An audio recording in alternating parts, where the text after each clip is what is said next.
Más sectores se suman al Acuerdo Nacional por la Gobernabilidad impulsado por la Asamblea Nacional. Proyecto de ley de la Defensoría del Pueblo a segundo debate este martes en el Pleno. Presidente Lenín Moreno ratificó en sus cargos a ministros de Economía y de Relaciones Exteriores.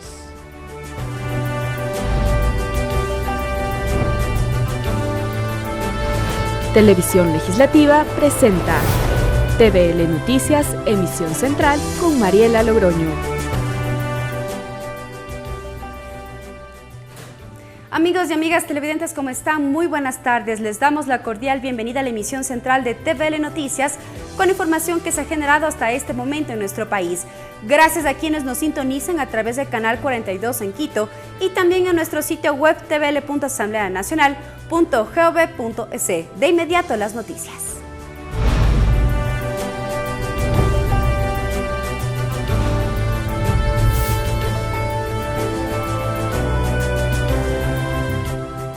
Para este martes a las 9:30 está convocada la sesión plenaria 556 para tratar varios puntos. El primero, conocer el informe preparado por la Comisión de Relaciones Internacionales respecto al acuerdo sobre pesca ilegal. Además, el Pleno analizará las renuncias de 2 asambleístas a las comisiones ocasionales de jubilados y de niñez.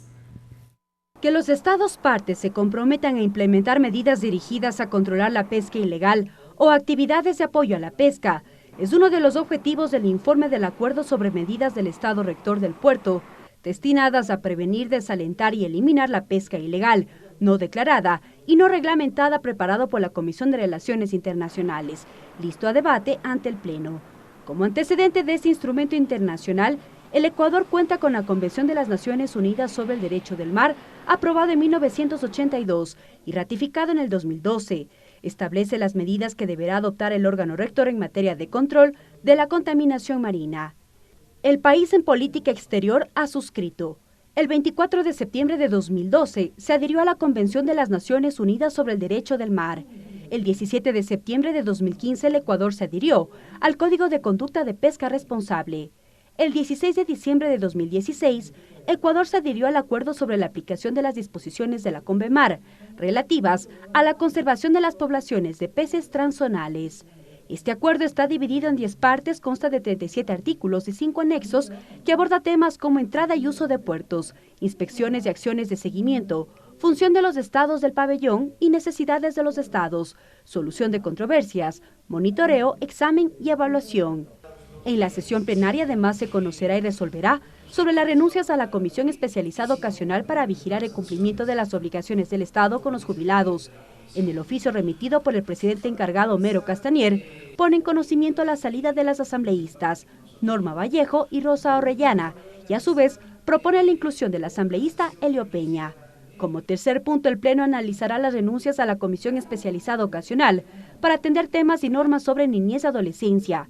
El asambleísta Rubén Bustamante argumenta su decisión por motivos de índole personal, mientras que las asambleístas Lourdes Cuesta y Dayana Pazley por la poca voluntad política de sus integrantes.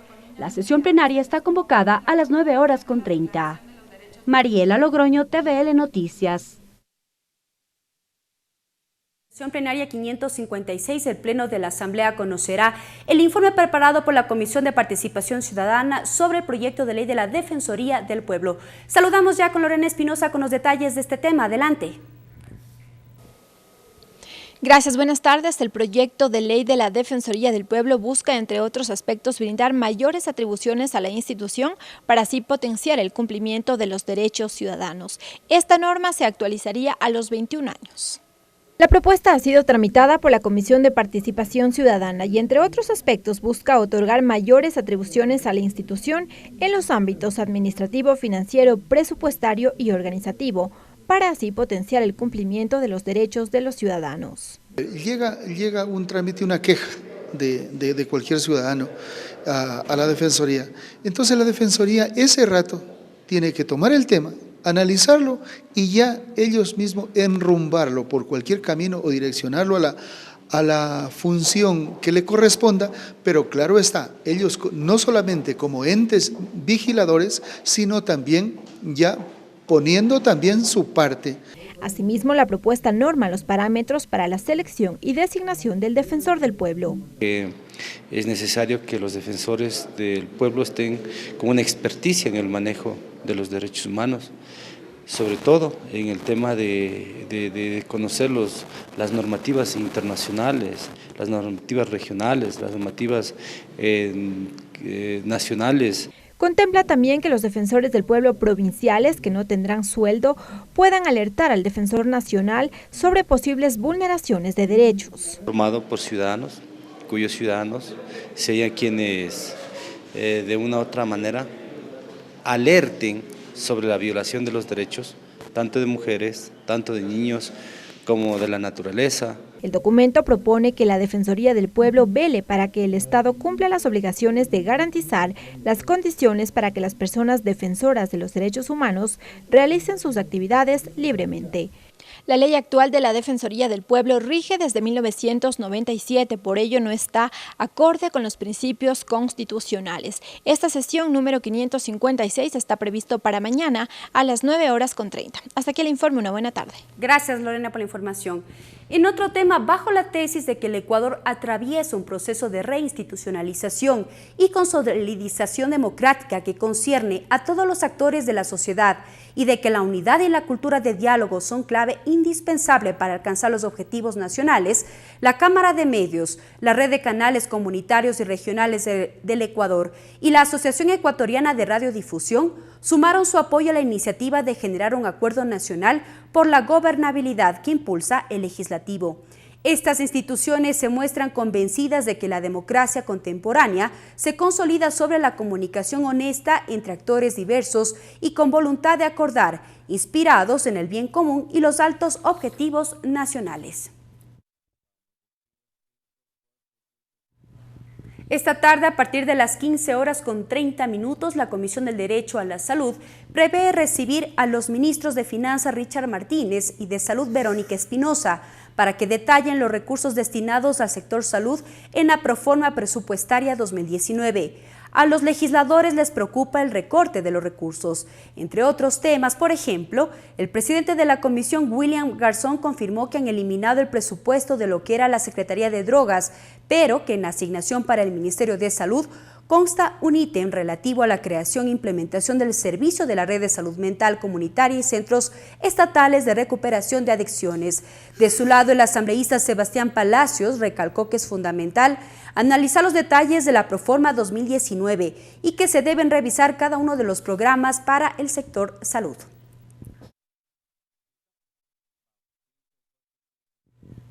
Dentro del proceso de evaluación del gabinete ministerial anoche de este domingo, se confirmó la ratificación de sus cargos a Richard Martínez como ministro de Economía y Finanzas y a José Valencia como ministro de Relaciones Exteriores. El primer funcionario ratificado para un nuevo cargo fue José Augusto Briones, a quien Desempleados lo trasladó a la Secretaría de la Presidencia.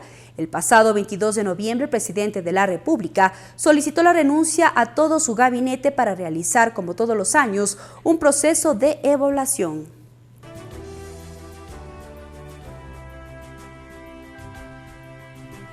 Tiempo de una pausa, pero ya regresamos con más información en la emisión central de TVL Noticias.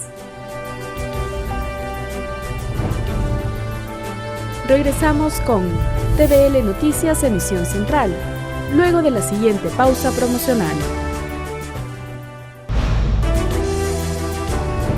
Continuamos con TVL Noticias, emisión central. Y en más noticias, conductores de la transportación urbana y de carga piden afiliación al Instituto de Seguridad Social y un control a las horas de trabajo. Aseguran que diariamente laboran más de 16 horas y que el cansancio por la larga jornada ocasiona accidentes de tránsito. Ellos piden ser escuchados por el ministro de Trabajo, Raúl Ledesma. Conductores de buses urbanos, interprovinciales y de carga esperaban explicar su situación ante el ministro de Relaciones Laborales, pero la autoridad del trabajo no acudió a la Comisión de Trabajadores. El legislador Alberto Arias criticó la ausencia de Raúl Ledesma y otros funcionarios convocados. Pero hay tres responsabilidades para poder cambiar la historia de la patria. Y estas tres responsabilidades las tienen las autoridades, el conductor y el ciudadano peatón. Edison Torres, transportista del Guayas, manifestó que las condiciones en que prestan sus servicios no son idóneas y que la remuneración tampoco es acorde. ¿Qué ha hecho usted para controlar las largas jornadas de los compañeros trabajadores? Trabajan 18, 24 horas, en el caso de los compañeros interprovinciales, 30 horas se jalan. El cansancio es más peligroso y estudios han comprobado que el cansancio es más peligroso que un conductor tomado. Juan Barzola acotó que no cuentan con afiliación al Instituto Ecuatoriano de Seguridad Social y se refirió al exceso de horas que trabajan en las unidades. Toda persona que trabaja pasadas las 8 horas pierde la capacidad psicomotriz para conducir un vehículo. Con 16 a 18 horas tú llegas cansado a la estación con el único fin de querer dormir y levantarte nuevamente a las 4 de la mañana para de nuevamente una jornada de trabajo sin que el dueño se dé cuenta la situación de que vive el chofer. La presidencia de la comisión convocará al ministro Ledesma la próxima semana para que escuche los pedidos del sector de la transportación. Clever Aranda, TVL Noticias. Existe inconformidad entre los integrantes de la Comisión Ocasional de Seguridad Fronteriza al no recibir el proyecto de Código de Seguridad del Estado de iniciativa del Ejecutivo para el respectivo tratamiento. Los comisionados pedirán al Consejo de Administración Legislativa que revise la decisión, pues la propuesta fue remitida a la Comisión de Relaciones Internacionales. Los integrantes de la Comisión Ocasional de Seguridad Fronteriza se encuentran inconformes con la decisión del Consejo de Administración Legislativa, CAL, al remitir el proyecto de Código de Seguridad del Estado de iniciativa del Ejecutivo a la Comisión de Relaciones Internacionales y que se trabaje también en conjunto. Entonces resulta sorprendente que luego el CAL, desconociendo la resolución del Pleno, derive el Código de Seguridad Integral, que prácticamente tiene muchos temas que se tratan igual en nuestra comisión, vaya a la Comisión de Relaciones Internacionales. Pero lo más absurdo de esa decisión es que determina que trabajemos en conjunto la ley, cuando no existe disposición legal en la Ley Orgánica de la Función Legislativa que establezca la metodología de trabajo de dos comisiones a la vez. Según los comisionados, la resolución aprobada en el Pleno establece que la Comisión Ocasional de Seguridad Fronteriza tramite los temas relacionados a seguridad y por ello consideran que es en esa mesa legislativa donde se debería tramitarlo. Porque aquí todo el mundo cree que porque una ley viene del Ejecutivo y es una ley santificada y perfecta, y se equivocan. Hemos revisado ese código y tiene muchas cosas que hay que revisar. Y resolvieron solicitar al CAL revea la decisión y respete lo adoptado en el Pleno del Parlamento cuando se dispuso la conformación de la comisión. Es decir, nuestro trabajo no puede quedarse burlado. El problema es que como que aquí no se está privilegiando el éxito del trabajo legislativo, sino de quién figuretea más. Eso es todo, ahí es que está todo el detalle. Además, pedirán que la próxima semana se discute en el Pleno el informe para segundo debate del proyecto de ley de seguridad integral del Estado. Lorena Espinosa, TVL Noticias. La Comisión de Gobiernos Autónomos retomó el tratamiento del proyecto de reformas al COTAD. En ese sentido, recibió representantes del Ministerio de Inclusión Económica y Social y de la Superintendencia de Ordenamiento Territorial, quienes dieron sus aportes. La protección a personas de atención prioritaria fue un eje que puso en análisis la ministra de Inclusión Económica y Social, Berenice Cordero. Su propuesta de reformas al COTAD se basó en fijar como una obligación de los gobiernos autónomos la suscripción de convenios que permitan garantizar la atención y servicios para este sector. Esta idea de competencias concurrentes, de protección y cuidado en los territorios, eso para nosotros, para todos, sería una señal de que el país quiere aportar, quiere avanzar. Esta propuesta deberá ser sustentada con datos del número de personas que reciben ayuda del Estado, según explicó el integrante de la comisión, Guillermo Celi. Que nos dé los parámetros y la certificación de cuántas personas están siendo beneficiadas del Bono de Desarrollo Humano, de cuántos millones de dólares se establecen en los convenios entre el Ministerio de Inclusión Social con los gobiernos autónomos descentralizados. Ya en otro tema, desde la Superintendencia de Ordenamiento Territorial, Uso y Gestión, su representante Fabián Neira justificó el por qué no deberían suprimir a este organismo. Dijo que es necesario que se mantenga esta entidad que realiza el control en territorio. Ahí dio el ejemplo de lo ocurrido en el terremoto del 2016. Y seguimos viendo malas prácticas constructivas, construcciones sin la participación o dirección técnica de un profesional especializado. Ante ello, el legislador Celi cuestionó que este organismo quiera mantenerse, pues según indicó tiene competencias que ya son asumidas por otras entidades. No tiene competencia alguna la superintendencia. Quien controla los gobiernos locales son las cámaras provinciales, son los consejos municipales y en el órgano de control externo, la Contraloría del Estado y en el órgano judicial, la Fiscalía y la Justicia. Así que en esto hay que ser muy claro, esa superintendencia debe desaparecer. La comisión prevé analizar las observaciones remitidas por diferentes sectores la próxima semana, de cara a la elaboración del informe para primer debate. Mariela Logroño, TVL Noticias.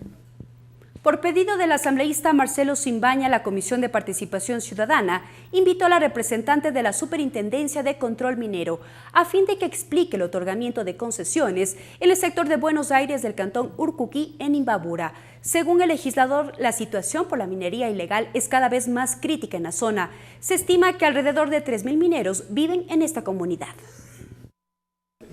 Como crítica calificó el asambleísta Marcelo Simbaña la actividad minera en la comunidad del Triunfo Parroquia La Merced de Buenos Aires, perteneciente al cantón Urcuquí en Imbabura, pues en la zona se han identificado asentamientos humanos que viven en condiciones deplorables y sin medidas de seguridad, todo ello por encontrar oro.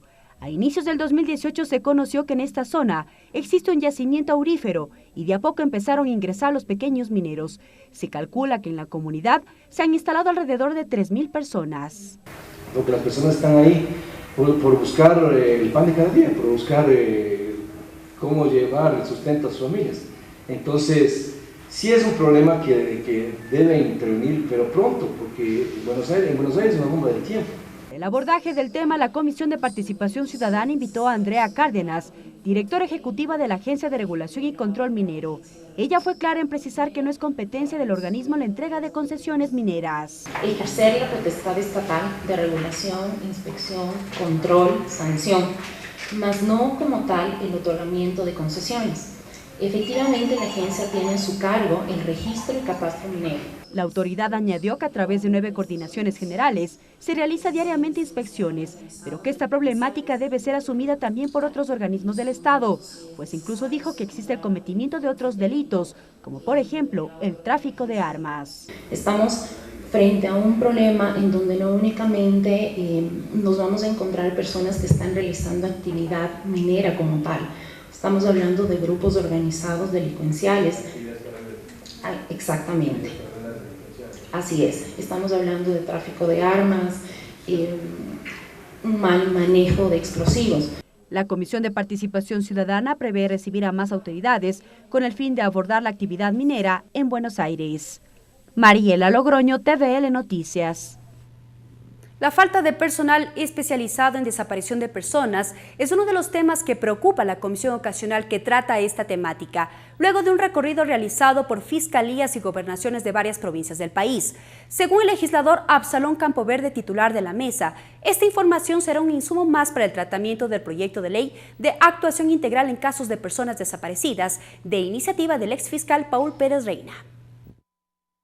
Varias son las novedades evidenciadas en el informe respecto de las visitas a las fiscalías, gobernaciones y reuniones con familiares de personas desaparecidas, como la falta de personal especializado en la materia en las fiscalías provinciales. Así lo explicó el legislador Absalón Campoverde, titular de la Comisión Ocasional de Desaparecidos. El país no tiene las fiscalías exactamente que están dedicadas a los desaparecidos, como hay aquí en Pichincha, la 1, 2 y 3, que está dedicada exclusivamente para eso. A más de ello, los legisladores de la comisión concluyeron que en las provincias hace falta mayor presencia policial de la Dirección Nacional de Delitos contra la Vida, muertes violentas, desapariciones, extorsión y secuestros de INASED.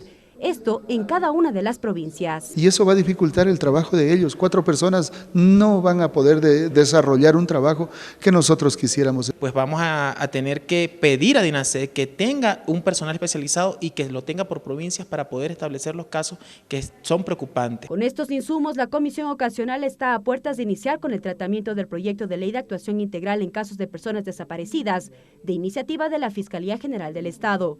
La misma que crea un comité de respuesta integral y además un registro nacional de personas desaparecidas. ¿Cómo será su análisis? Lo explica el asambleísta Campoverde.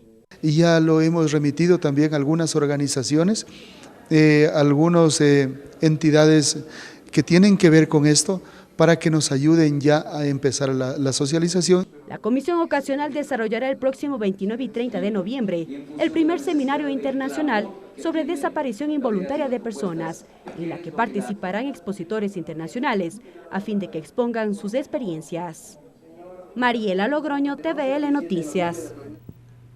La Escuela Legislativa desarrolla el seminario El discurso político, conectar a los ciudadanos, con la presencia de Manuel Herrera, sociólogo español, y Fabricio Betancourt, experto en marketing político. Durante este periodo, la Escuela Legislativa logró 18 convenios con universidades nacionales e internacionales. Cleber Aranda nos tiene un informe, adelante. ¿Qué tal, compañeros? Buenas tardes. A esta hora la Escuela Legislativa lleva a cabo un seminario taller denominado El discurso político, conectar con los ciudadanos. Uno de los expositores, Manuel Herrera, catedrático de Sociología y director de Relaciones Internacionales de la Universidad Internacional de La Rioja, expone sus argumentos sobre cómo desarrollar una campaña política en la época en que vivimos. Vamos a escuchar sobre las explicaciones que brindó el catedrático. Pues va sobre el discurso político, cómo conectar con los ciudadanos. Voy a intentar analizar pues cómo hay que construir un discurso político en el cual estén presentes las necesidades ciudadanas, el contexto en el cual se desenvuelve y los objetivos a perseguir. Y plantearé el caso concreto del éxito que ha tenido el discurso político del presidente Obama en un momento muy concreto. Esas son las piezas clave: analizar el contexto, ver los objetivos del discurso, ver las audiencias a las cuales va dirigido y teniendo muy presente el papel que están desempeñando las nuevas tecnologías en la construcción de los discursos.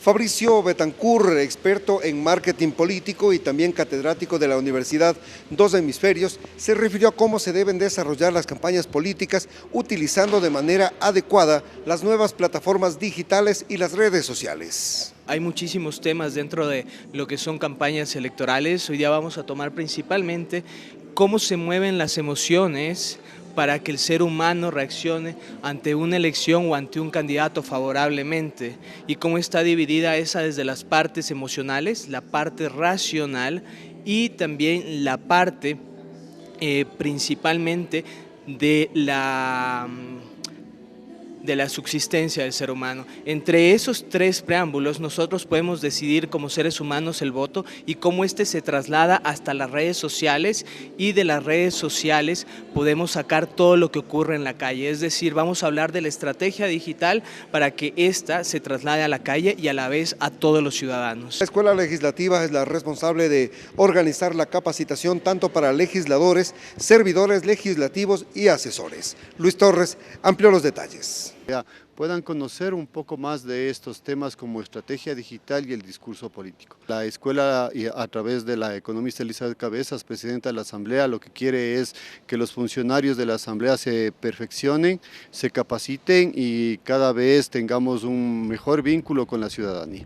Hasta el momento la Escuela Legislativa ha logrado 18 convenios de capacitación con universidades nacionales e internacionales. Con esta información vuelvo con ustedes, compañeros. Buenas tardes. Gracias, Cleve, por la información. A continuación, la agenda de actividades prevista para esta tarde en la Asamblea Nacional. Agenda de actividades. A las 15 horas, sesión de la Comisión de Relaciones Internacionales para el tratamiento y aprobación del plan de trabajo del proyecto de ley de Código Orgánico de Seguridad Integral del Estado, presentado por el presidente de la República, Lenín Moreno Garcés. Esto en el 7º piso del Palacio Legislativo. A las 15:30, la Comisión del Derecho a la Salud recibe a Richard Martínez Alvarado, ministro de Economía y Finanzas, para que explique las condiciones técnicas, jurídicas y constitucionales y las que apoyó el Ministerio de Economía y Finanzas para proponer la reducción del presupuesto en el área de salud. A Verónica Espinosa, ministra de Salud, a fin de que responda el por qué no se ejecutó la totalidad del presupuesto asignado en el año 2018 al sector de salud, así como también indique cuáles son los planes y programas del sector salud que se van a desarrollar en el 2019. Esto será en el 6º piso del Palacio Legislativo. A las 17 horas, sesión de la Comisión del Derecho a la Salud para la lectura, discusión y votación del informe para segundo debate del proyecto de ley de prevención y sanción de la violencia en el deporte. Esto será en el 6º piso del Palacio Legislativo. Y así llegamos a la parte final de la emisión central de TVL Noticias. Buen inicio de semana. Buenas tardes. Televisión Legislativa presentó TVL Noticias, emisión central.